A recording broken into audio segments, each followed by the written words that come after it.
Why are you repeating this false claim that Republicans voted to reduce the number of Border Patrol agents, even though the Washington Post gave the administration 3 Pinocchios for that?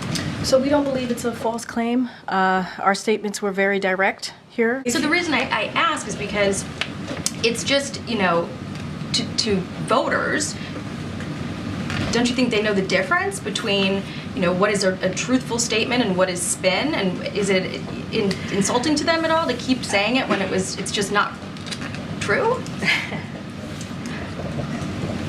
One thing that the president does not do is insult voters or American people. Oh, really? And why should the voters believe that you can win the national election? It's a good question. Number one, I was a Democratic caucus. You ever been to a caucus?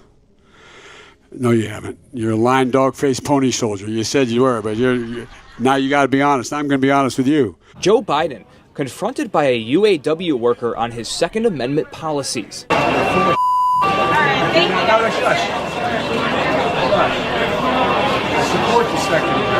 After shushing his press aide, the argument intensifying, much of it difficult to hear. Well, it's easier to be a parent this morning. It's easier to be a dad.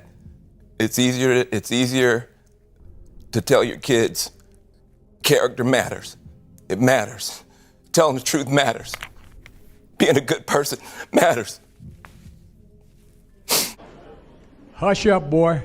One thing that the president does not do is insult voters or American people. Do you think it places a political liability? That's a great asset. More inflation.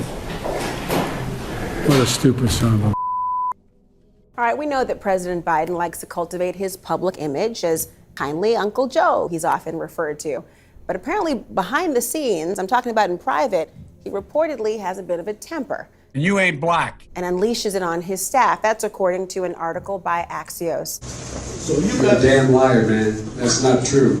Look, okay, I'm not going to get in an argument with you, man. Well, I don't want to. Well, yeah, you do, but look, Pat, look, here's the deal. One thing that the president does not do is insult voters or American people. They asked me, would I like to debate this gentleman? And I said, no. I said, if we were in high school, I'd take him behind the gym and beat the hell out of him.